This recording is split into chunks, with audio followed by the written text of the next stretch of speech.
Welcome back to From the Pages as we fully submerge ourselves into WWE SmackDown Magazine Holiday 2004, an issue that arrives wrapped in seasonal cheer but immediately reveals itself as a sprawling, overstuffed snapshot of early 2000s WWE excess, opening with reader letters that establish a deeply invested fan base treating SmackDown as a darker, stranger, more volatile identity than its sibling brand, a tone reinforced instantly by the lowdown's unnerving focus on Heidenreich,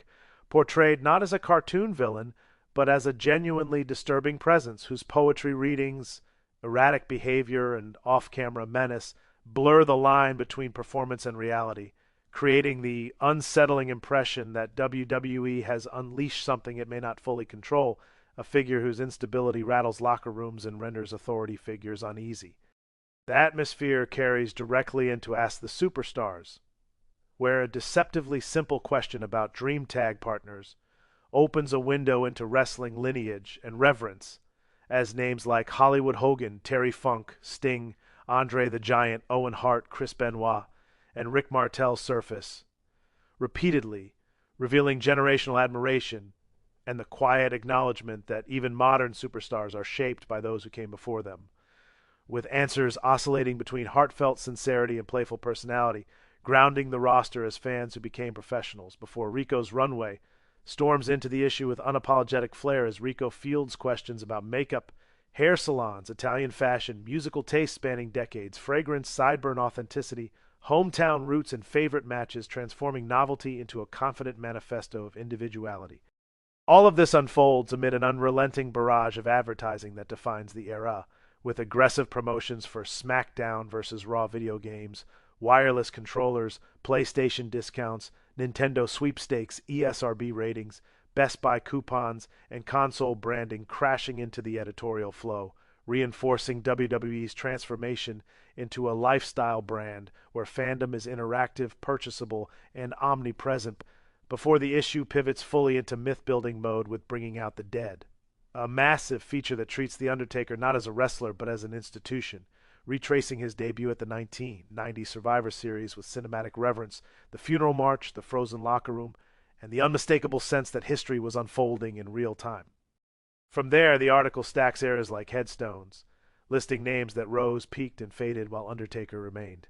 contextualizing his uninterrupted WWE tenure against Hogan's shorter run, Bret Hart's impressive but finite stint, and even Bruno Sammartino's territorial longevity, to argue that no one else has remained exclusively WWE, perpetually relevant, and continuously feared for 14 straight years, recounting the grotesque punishment he has endured from caskets and infernos to chloroform and attempted immolation, each incident reinforcing the myth of something beyond mortal, while positioning Heidenreich not as another monster, but as a uniquely unpredictable threat driven by compulsion rather than ambition. That solemnity is deliberately shattered by weird, wild stuff, a reader-driven celebration of wrestling absurdity, where fans overwhelmingly crown the gobbledygooker as the most outrageous superstar in WWE history, a character whose single surreal debut left a scar so deep it still dominates memory, followed closely by Papa Shango's voodoo theatrics, the oddity's grotesque cult appeal, Bastion Booger's stomach-turning habits, Outback Jack's caricatured bravado, Atom Bomb's radioactive absurdity, Naked Midian's unforgettable shock value, and parody figures like the Huckster and Nacho Man, transforming the feature into both roast and love letter to wrestling's willingness to embrace chaos. The holiday theme finally asserts itself in God Rest Ye Merry Gentlemen, as the magazine unapologetically indulges in seasonal fantasy through a glossy Divas pictorial featuring Tori Wilson, Miss Jackie, and Dawn Marie posed in Santa-inspired outfits amid presents and winter sets, framed explicitly as a gift to loyal readers and shot with polished excess, while ads for DVDs like Viva La Bam and Wild Boys reinforce WWE's alignment with youth culture and cross-media branding, before the issue grounds itself historically with the greatest prize of all, a sweeping and authoritative chronicle of the WWE Championship tracing its controversial birth through Buddy Rogers, Bruno Sammartino, Ivan Koloff, Pedro Morales, Stan Stasiak, superstar Billy Graham, Bob Backlund, and the belt's evolution into the ultimate symbol of legitimacy. That history continues through Hulk Hogan's cultural takeover, WrestleMania's rise,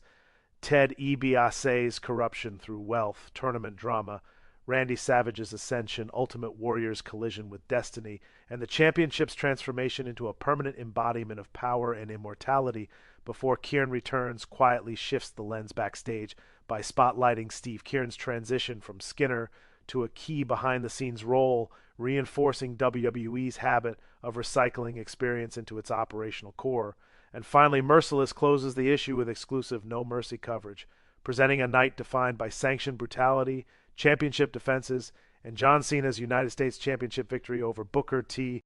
The magazine winds down with legends spotlighting Earthquake, DVD reviews, flashback photo nostalgia, and one final barrage of ads, promotions, and sweepstakes that underline WWE's complete confidence in its dominance, mythology, and ability to sell history, violence, humor, excess, and identity all at once. Preserving WWE SmackDown magazine Holiday 2004 not as a simple periodical, but as a dense, chaotic, unapologetic snapshot of a company,